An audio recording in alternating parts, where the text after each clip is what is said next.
Chapter 40, The Long Night of Apostasy. For over 1,700 years on the eastern hemisphere, and for more than 14 centuries on the western, there appears to have been silence between the heavens and the earth. Of direct revelation from God to man during this long interval, we have no authentic record.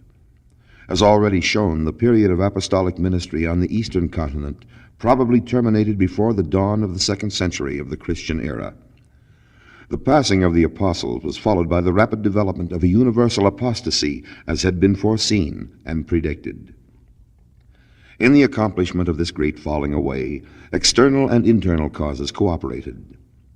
Among the disintegrating forces acting from without, the most effective was the persistent persecution to which the saints were subjected, incident to both Judaistic and pagan opposition.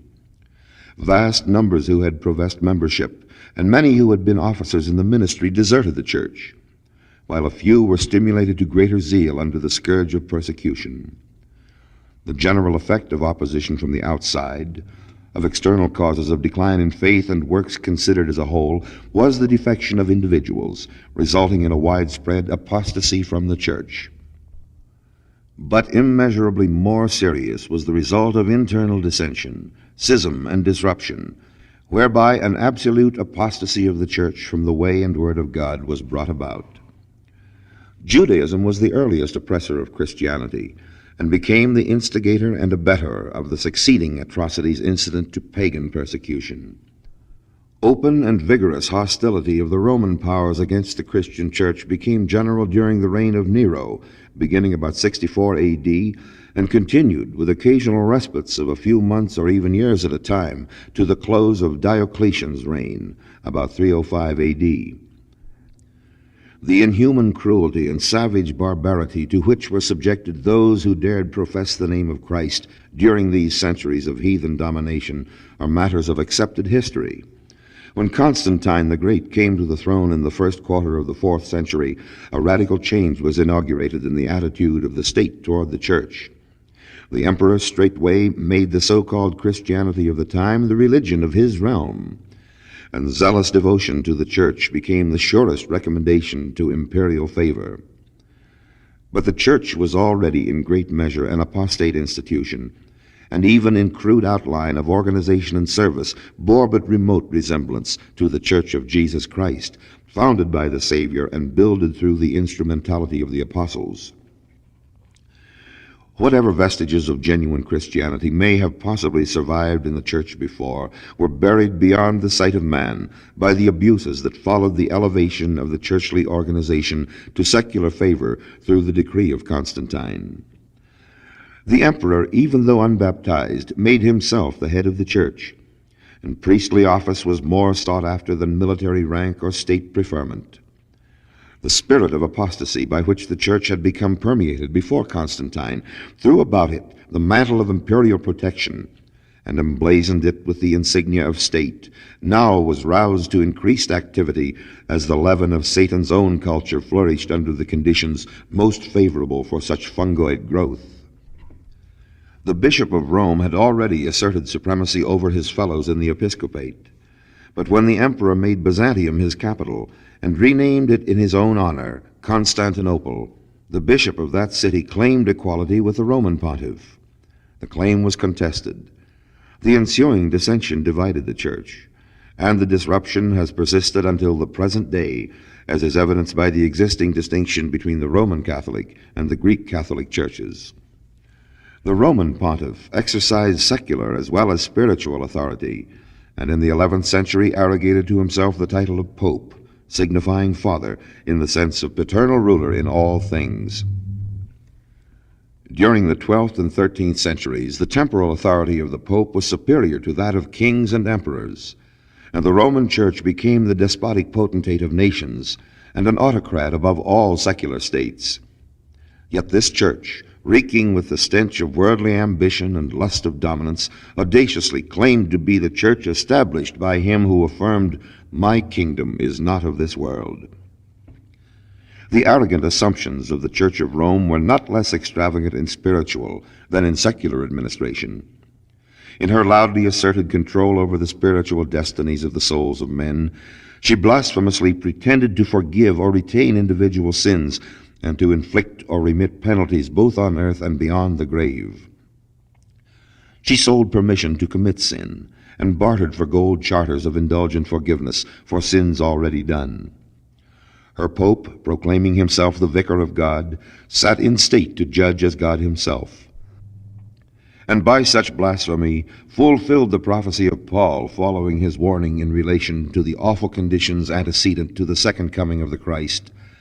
Let no man deceive you by any means, for that day shall not come, except there come a falling away first, and that man of sin be revealed, the son of perdition, who opposeth and exalteth himself above all that is called God or that is worshipped, so that he as God sitteth in the temple of God, showing himself that he is God. In her unrestrained abandon to the license of arrogated authority, the Church of Rome hesitated not to transgress the law of God, change the ordinances essential to salvation, and ruthlessly break the everlasting covenant, thereby defiling the earth, even as Isaiah had foretold. She altered the ordinance of baptism, destroying its symbolism and associating it with imitations of pagan rites. She corrupted the sacrament of the Lord's Supper and befouled the doctrine thereof by the vagary of transubstantiation. She assumed to apply the merits of the righteous to the forgiveness of the sinner in the unscriptural and wholly repellent dogma of supererogation. She promoted idolatry in most seductive and pernicious forms. She penalized the study of the Holy Scriptures by the people at large. She enjoined an unnatural state of celibacy upon her clergy. She reveled in unholy union with the theories and sophistries of men, and so adulterated the simple doctrines of the gospel of Christ as to produce a creed rank with superstition and heresy. She promulgated such perverted doctrines regarding the human body as to make the divinely formed tabernacle of flesh appear as a thing fit only to be tortured and contemned. She proclaimed it an act of virtue, ensuring rich reward to lie and deceive, if thereby her own interests might be subserved. And she so thoroughly departed from the original plan of church organization as to make of herself a spectacle of ornate display, fabricated by the caprice of man. The most important of the internal causes by which the apostasy of the primitive church was brought about may be thus summarized. 1. The corrupting of the simple doctrines of the gospel of Christ by admixture with so-called philosophic systems. 2. Unauthorized additions to the prescribed rites of the church and the introduction of vital alterations in essential ordinances. 3. Unauthorized changes in church organization and government. Under the tyrannous repression incident to usurped and unrighteous domination by the Roman Church, civilization was retarded and for centuries was practically halted in its course. The period of retrogression is known in history as the Dark Ages. The 15th century witnessed the movement known as the Renaissance, or revival of learning. There was a general and significantly rapid awakening among men, and a determined effort to shake off the stupor of indolence and ignorance was manifest throughout the civilized world. By historians and philosophers, the revival has been regarded as an unconscious and spontaneous prompting of the spirit of the times. It was a development predetermined in the mind of God to illumine the benighted minds of men in preparation for the restoration of the gospel of Jesus Christ, which was appointed to be accomplished some centuries later. With the renewal of intellectual activity and effort in material betterment, there came as a natural and inevitable accompaniment protest and revolt against the ecclesiastical tyranny of the age. The Albigenses in France had risen in insurrection against churchly despotism during the 13th century, and in the 14th John Wycliffe of Oxford University had boldly denounced the corruption of the Roman Church and clergy, and particularly the restrictions imposed by the papal hierarchy on the popular study of the Scriptures. Wycliffe gave to the world a version of the Holy Bible in English. These manifestations of independent belief and action the papal church sought to repress and punish by force. The Albigenses had been subjected to inhuman cruelties and unrestrained slaughter. Wycliffe was the subject of severe and persistent persecution, and though he died in his bed, the vindictiveness of the Roman Church was unsated until she had caused his body to be exhumed and burned and the ashes scattered abroad. John Huss and Jerome of Prague were prominent on the continent of Europe in agitation against papal despotism, and both fell martyrs to the cause. Though the Church had become apostate to the core, there were not lacking men brave of heart and righteous of soul, ready to give their lives to the furtherance of spiritual emancipation. A notable revolt against the papacy occurred in the 16th century and is known as the Reformation. This movement was begun in 1517 by Martin Luther, a German monk, and it spread so rapidly as soon to evolve the whole domain of popedom. Formal protests against the despotism of the papal church were formulated by the representatives of certain German principalities and other delegates at a diet or general council held at Spires A.D. 1529, and the reformers were thenceforth known as Protestants. An independent church was proposed by John, Elector of Saxony, a constitution for which was prepared at his instance by Luther and his colleague Melanchthon. The Protestants were discordant. Being devoid of divine authority to guide them in matters of church organization and doctrine, they followed the diverse ways of men and were rent within while assailed from without. The Roman Church, confronted by determined opponents, hesitated at no extreme of cruelty. The court of the Inquisition, which had been established in the latter part of the 15th century under the infamously sacrilegious name of the Holy Office, became intoxicated with the lust of barbarous cruelty in the century of the Reformation, and inflicted indescribable tortures on persons secretly accused of heresy.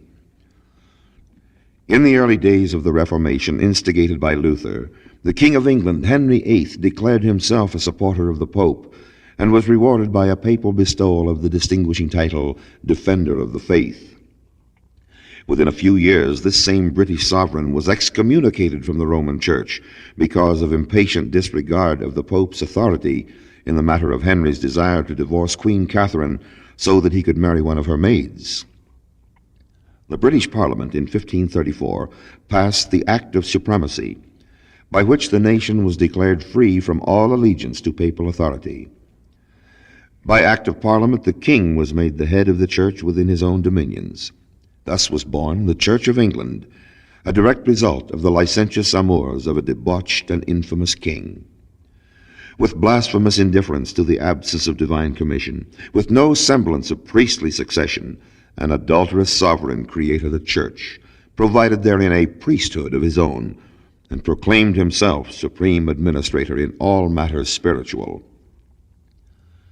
With the conflict between Catholicism and Protestantism in Great Britain, the student of history is familiar. Suffice it here to say that the mutual hatred of the two contending sects, the zeal of their respective adherents, their professed love of God and devotion to Christ's service, were chiefly signalized by the sword, the axe, and the stake. Reveling in the realization of at least a partial emancipation from the tyranny of priestcraft, men and nations debauched their newly acquired liberty of thought, speech, and action in a riot of abhorrent excess. The miscalled Age of Reason and the atheistical abominations culminating in the French Revolution stand as ineffaceable testimony of what man may become when glorying in his denial of God. Is it to be wondered at that from the 16th century onward, churches of man's contriving have multiplied with phenomenal rapidity? Churches and churchly organizations professing Christianity as their creed have come to be numbered by hundreds. On every side is heard in this day, "Lo, here is Christ," or "Lo, there." There are sects named from the circumstances of their origin, as the Church of England. Others after their famous founders or promoters, as Lutheran, Calvinist, Wesleyan. Some are known by peculiarities of doctrine or plan of administration, as Methodist, Presbyterian, Baptist, Congregationalist. But down to the third decade of the 19th century, there was no church on earth affirming name or title as the Church of Jesus Christ. The only organization called a church existing at that time, and venturing to assert claim to authority by succession, was the Catholic Church, which for centuries had been apostate and wholly bereft of divine authority or recognition. If the Mother Church be without a valid priesthood, and devoid of spiritual power, How can her offspring derive from her the right to officiate in the things of God? Who would dare to affirm that man can originate a priesthood which God is bound to honor and acknowledge? Granted that men may and do create among themselves societies, associations, sects, and even churches if they choose so to designate their organizations. Granted that they may prescribe rules, formulate laws, and devise plans of operation, discipline, and government, and that all such laws, rules, and schemes of administration are binding upon those who assume membership. Granted all these rights and powers, whence can such human institutions derive the authority of the holy priesthood, without which there can be no Church of Christ? The apostate condition of Christendom has been frankly admitted by many eminent and conscientious representatives of the several churches, and by churches as institutions.